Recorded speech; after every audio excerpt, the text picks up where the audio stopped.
People here. Awesome. So earlier today, we posted on Patreon concerning Passover, specifically Feast of Unleavened Bread. And for the life of me, I couldn't remember if I had already done a video like this. So that was kind of where the delay came in. So what we ended up doing was going back and revisiting Exodus chapter 15.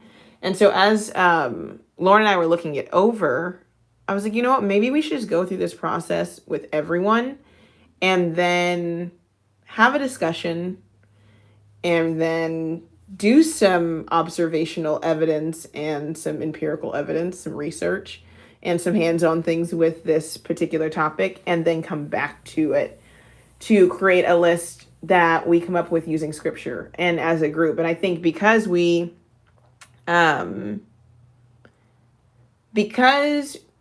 are a small community, small group on Patreon, we can have this discussion. The questions can come out, we can hash them out, and then share it with the larger community on YouTube or whoever else you guys choose to share it with.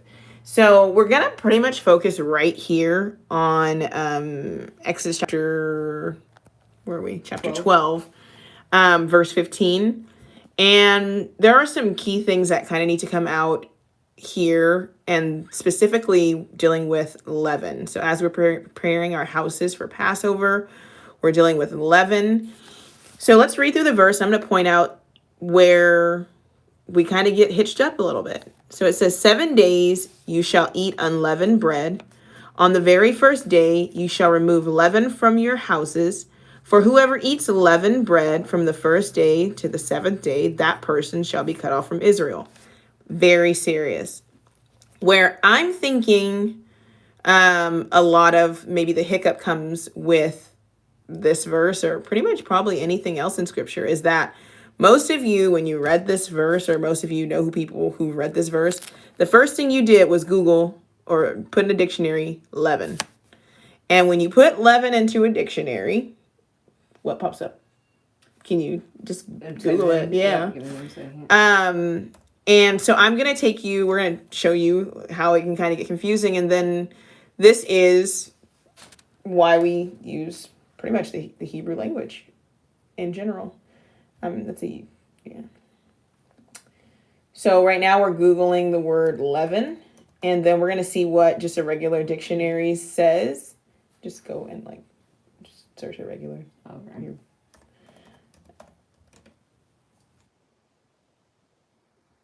So on here it says, this is just regular Google search, leaven, a substance, typically yeast, that is used to make dough rise. And then it has a verb, cause dough or bread to rise by adding leaven. Leavened breads are forbidden during Passover. So it's kind of ambiguous. And so the next thing I'm sure most people do is go, okay, well then you go leavening agents. What then causes leavening? And you're going to get a list that's probably from here to high heaven. And then from there, you'll look at all the things that have leaven in them. And then probably just find a lot of things. So when you're looking at this verse, there's unleavened, leaven, and leavened. And unfortunately, none of those help you, because here, and I know you probably can't read this as it is, and for those of you that can, you are amazing. But unleavened, leaven, right? So you have unleavened, leaven, leavened. These are three different words. Even if you can't read Hebrew fluently, there's matzot, seor, chametz.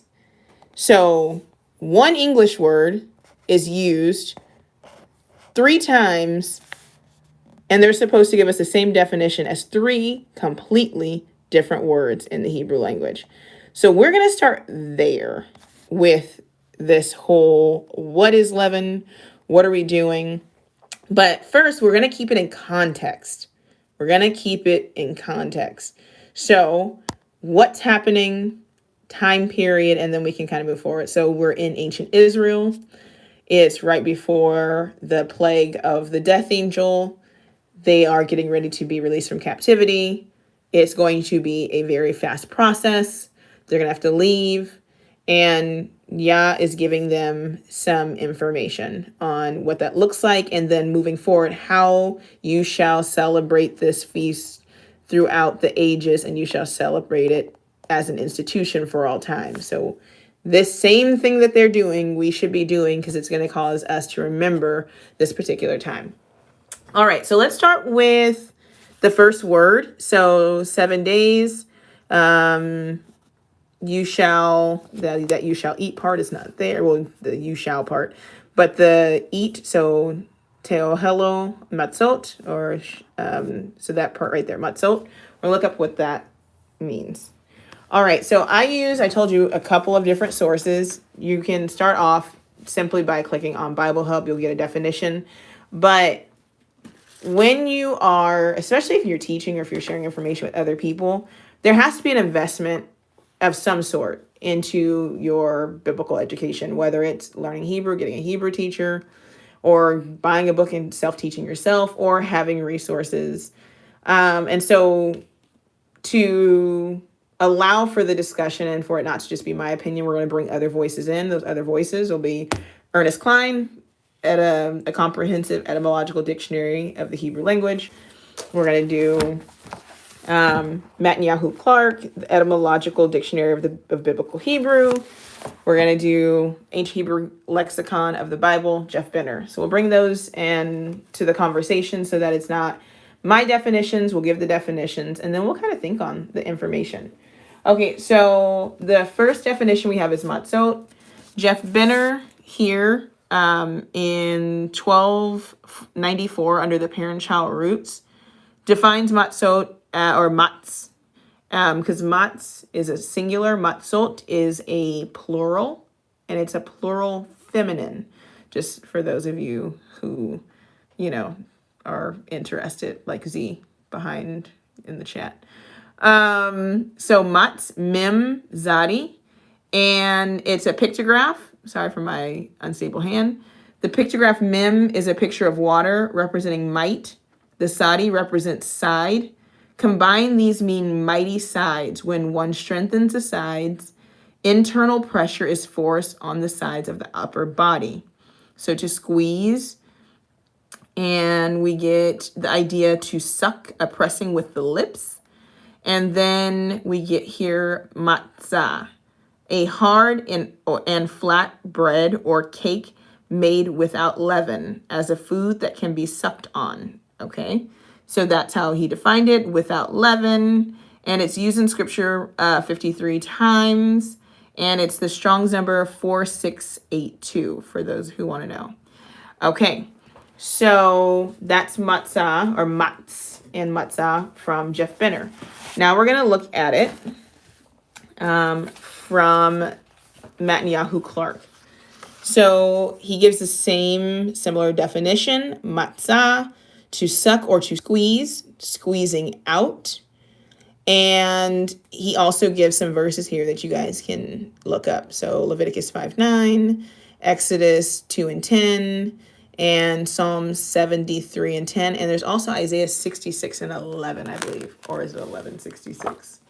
Somebody let me know. Okay, so we have, one more. Let's go through and let's hear what Ernest Klein has to say. All right, so we're going to go to matzah. So the cool thing about these three different sources, Jeff Benner gives you more of an ancient Hebrew pictograph form of the definition. The blue book that showed you, Netanyahu Clark, gives you the verses where those words can be found, as far and along with synonymous definitions. And this Ernest Klein book gives the definition, also gives you other Semitic languages that are close to that language that have similar definitions. So you kind of get a really good idea of what the word means. So now definitions standing alone are rather inconclusive, but what we're going to do is put these definitions back into context, because that's where it gets really good. Okay, so we're looking for matzah. Study. Okay. Study and hay. Okay. So here we have matzah. It means to drain out, press out, squeeze out, sucked out, drained out, squeezed out. Arabic, he drained to the last drop. He drained the qualiform. I almost said qualitative data. That's, man, my brain. He drained out, pressed out, squeezed out, was drained out, was pressed out, was squeezed out. It's going to give you all the formed. He exhausted, to be pressed out, to be drained, to be squeezed out. All right, so then it goes further. We have matzah, unleavened bread, probably derived from matzah, to suck or to drain out, and literally meaning that which is sucked up, that which is drained out. Some scholars suggest that matzah, in a sense, derived from a base of natsah, to hasten, which is also the base of not so, responding to Arabic nada, he hastened forward. Accordingly, matzah would literally mean that which was made in haste. Okay, so we're going to draw maybe a slight conclusion from this, but like I said, it's not my voice. We're reading directly from the scholars. So what initially happens when people are planning for Passover is that most people consult Google, which will literally most time go directly to Jewish sources, and then people are eating crackers. But in the text, we're going to get the definition of why the bread is called what it's called. And then in the definition, we're going to get the definition that fits the context of the text. So let's go to... what was the verse? Deuteronomy, what do you have? Where it was made in haste. Because it was made in haste. Because they leave. No? Was it in Exodus? Maybe. And I think this is the Isaiah verse, Isaiah 66:11. Oh, it's 66:11. Okay.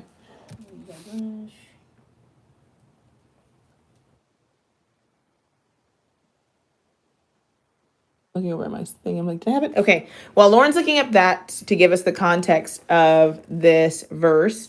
Wait, I think I found it.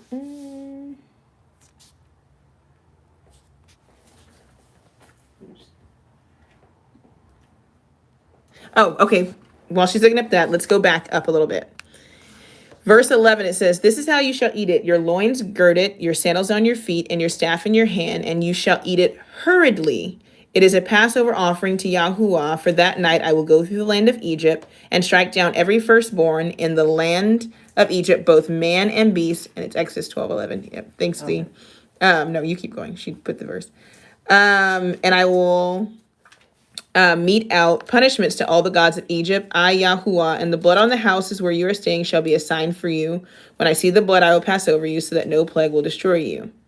So it is to be eaten hurried. I don't know if anybody does this, but this is something that's important to note.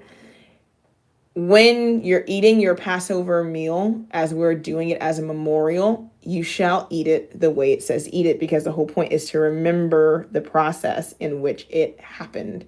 They left out of Egypt in a hurry. They hastened, and we're trying to find the verse, and I don't know if Lauren was able to locate it, but Google it. Wait, that's what I was trying to do. If you look it up, you wanted to, they didn't have time for the bread to rise. That's the point. They ate it unleavened because they didn't have time for it to rise. Okay, so from the definitions, we see that the unleavened bread may come from the derivative, may be derived from natsah, which means to hasten. Does not mean that the bread was necessarily a cracker, but that it was just hard, but the context connected to the bread was that it was in its particular state because it was made in haste. Okay. Okay, so Exodus 12:39. Okay, Exodus 12:39 gives us. Am I too far? Am I in 12? I'm in 12. Yeah. 39.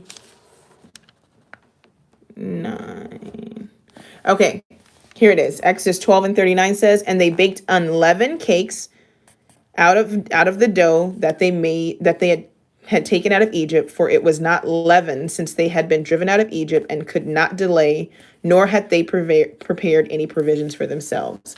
So if you come over here to 39, and it's explaining literally what we just read. But right here, where it says ugot matzot, and it says because lo hametz, hametz, we'll get to that word, but it means didn't have no, like no rise, because they had to leave quickly. So matzot kilo hametz. So it's literally this haste, this bread of haste, if you will, because it didn't have time to chametz. So that leads us to our next word, which is chametz. Chametz. And chametz is, we'll work kind of backwards this time. We'll go from the red, Ernest Klein.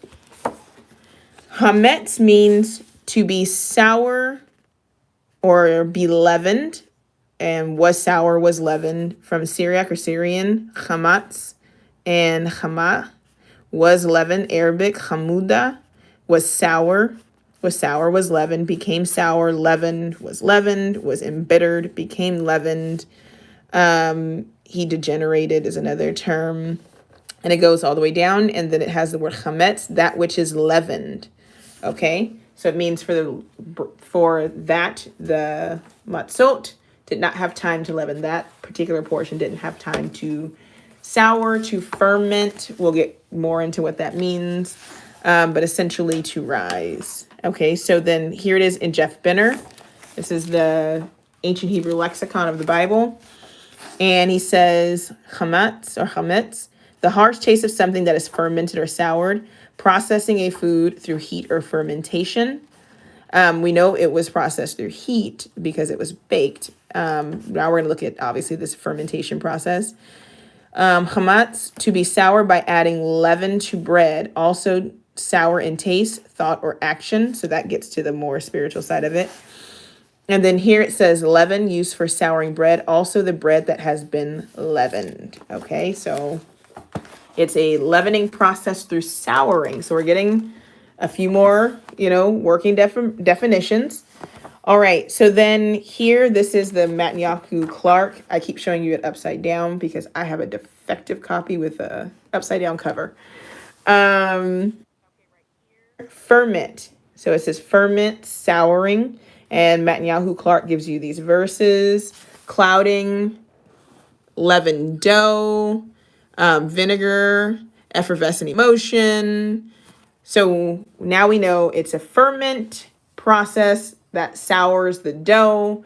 Then we can kind of go do some little minor research. So if you go on, I have pulled up on my computer in an effort to not throw everything off my desk as well. All right, so if you go on your computer, I kind of jumped ahead just a little bit, but I went through, I'm kind of leaning over, and looked at fermented bread.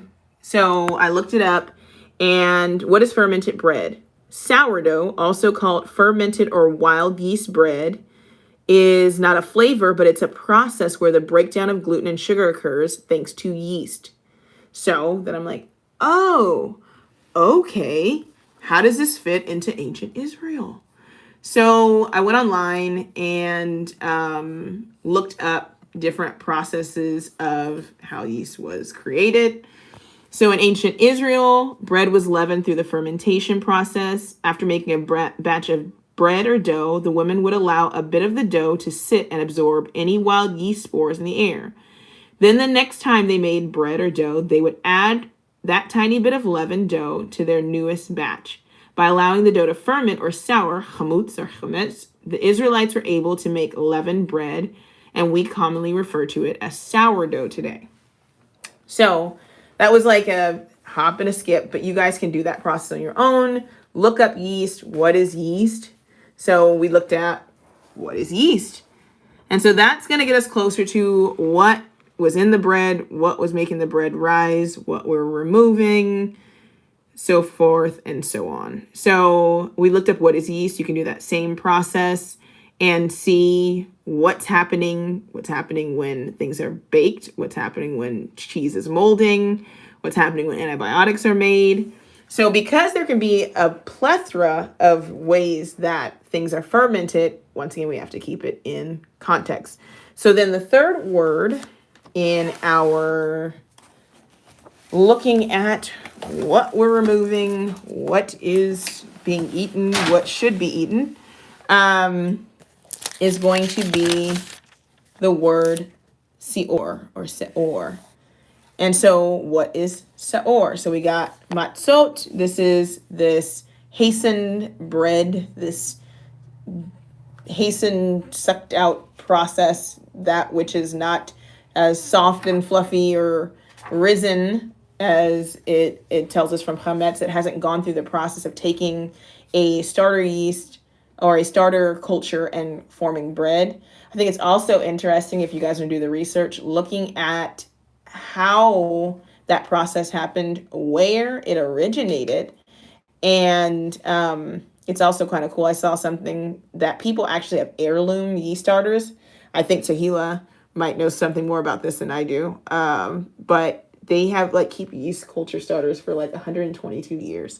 And that's weird, like, but passing it on and on and on. And so when we were discussing this, we kind of brought out the fact that Yah doesn't let us keep our yeast culture starters, if you will, for making bread over and over, because every year we would start new, hint, hint.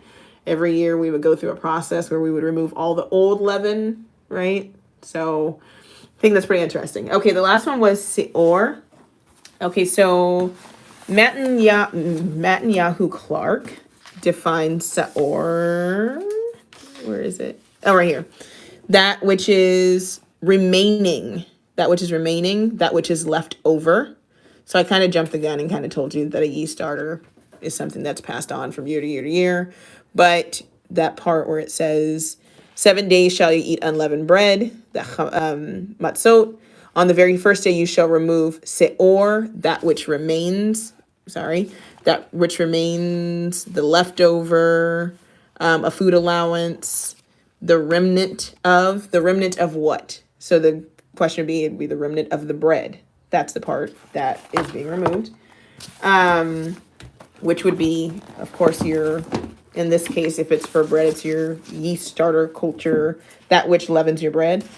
Jeff Benner defines it as to remain a relative when the nomadic tribe was larger than could be maintained, the family divided in the sense of severing the umbilical cord. Okay. And to remain the remnant, what is left behind. So it has to do with flesh, kinswoman, food, near, nigh. I think, and I cannot remember where this video is, but what jumped out to me on this part, and once again, I'm kind of adding conjecture into the later conversation, but when they were going through the process of removing the bread, it's also a symbolic process. So that which is physical, taking out the bread, the removing, the separating, the drawing out, to be drawn out, to be taken out. But then there's also this idea of severing. So that when you look up the process of making yeast and that whole thing, the Exodus and the bread process, that bread is also considered it's considered life, lechem. They were also severing their umbilical cord or severing themselves from the processes or the things they learned in Egypt. And from historical sources, it says that actually the process of making bread that way was actually developed there. But that idea of going through a process where something is being drawn out and you're learning to sever or leave something behind, then Yah was also teaching them to sever the umbilical cord or that attachment that they had to Egypt. If you've read further, then you know that that was one of the issues that Israelites had when they got out in the wilderness. One of the complaints was, well, we had it like this in Egypt. And remember, we sit by the flesh pots and eat like this in Egypt. And there was that connection. And so everything that Yah was doing was helping them to disconnect from the life that he was removing them from to give them essentially a new life. All right. Lastly, the Red Book, Ernest Klein, defines it as to be left over or to remain, that which is left over, that which remains. And down here it says leaven, or the base of seor. He leavened was leavened. The rest, the residue, the remnant. Okay, so now that we have kind of those working definitions in our minds, now we're not going from unleavened, leavened, and then leavened, right? So it's pretty much saying, so 7 days you shall eat matzot, which is that bread or that which is drawn out, that which is made in haste, right? And on the first day you shall remove leaven. So that's the word sior. We just looked up. That means that remaining portion or that remnant portion. And for them at this time, it was their yeast starter, the thing that caused their bread to rise, that yeast culture. For whosoever eats leavened, so that means chametz, that is the word for fermented. That is that process where it goes into it. It sits, it festers, it rises. Fermented bread from the first day to the seventh day, that person shall be cut off from Israel. I want to note here too that we know bread is lechem. Nowhere in verse 15 is the actual word bread used. So it's pretty much implied that you know what matzot is, that you can't have matzot without it being this, in this context. You know what sior is and you know what chametz is, because knowing matzot, sior, chametz, and the process of bread being created and the process tells you that it's bread, but it never actually says bread. These three words are what the translators use to let you know that this was bread. I thought that's pretty interesting. Okay, so now that we have those three words give us a working definition of what leaven is. Now let's look at what we're supposed to do. So do we have any questions, comments? We want to leave it up here and let people come back to it later and write their questions. What do you think? I can kind of ask some of the questions that were on Patreon. What do you think about that? Give me 1 second. Z has a definition and it's in our group chat. I can't get to it. Oh. Okay. There we go. Leaven sior, turn the head, the twisting and turning of the bread, the turning of the head in another direction. One who rules turns the people in his direction. So that's a really good one, because if you have ever made bread from scratch, or if you've even made just challah, you have to knead the bread, put it, sit it, let it cover, then it rises back up, then you push it back down and it rises back up. And that's the process of making, essentially a good bread. And if Tahila will interject in there, because I'm not a bread maker. I don't know how to make bread. She knows how to make bread. But let me see. So these are some of the things that came up. I want to kind of leave this up and let these questions kind of come in the context of what we just saw and then go from there. Okay. Z also stated that you can see the word sior with a samik instead of a resh. So that's also very important to note. So kind of with this information here on Patreon, I know some people are busy. If you're not in California quarantine or New York quarantine or Atlanta quarantine, then you're probably not sitting around looking up 12 different words about unleavening. So Melissa stated, I can make matzot, but not regular bread with yeast. Absolutely. So I don't know how people make bread, but one of the things that we're going to do, and I kind of suggest this for other people, if you haven't, try to make some bread without yeast. I think that's what we're going to do. I don't have a yeast starter. I have active dry yeast, the cheater yeast. It takes 5 days approximately to sit flour out with water and create a yeast culture. But if you have time, I say give it a try. We're going to make some bread without yeast here. And then we're going to see what it looks like and what the consistency of it is. Because right now, I don't agree with the cracker. Because I know how things were made, and they're put into into a kind of a oven that was made out of mud, and you can kind of build up in anything, and you put the fire inside and you stick the bread onto the inside portions. Now I can see how the bread can be kind of crackly, but just that matzah stuff that we get in the store is a processed form of that. So I don't know if we're going to build a mud hut tent to make to make bread, but we can see what that would be like if you were cooking with fire instead of in your oven. That keeps moisture in. And I will consult with some people who also bake to see kind of what that process looks like, and I'll do some research and we'll post it on Patreon. So if people want to try it in the ancient way, and then like for us at home, I just pan fry my little matzo bread situation. So yeah, let's give it a whirl and kind of get some active empirical evidence from our own trying before we kind of go through some more of this, and then kind of come back around the same time tomorrow and see what we come up with. And then we'll put up a list of what we should get out of our house based upon what we see here, what's in the text, we should be removing, and the context of it all. So I hope that helped. Hope my shaky hand didn't give anybody the blues. And we'll kind of move on from there. All right. Shalom.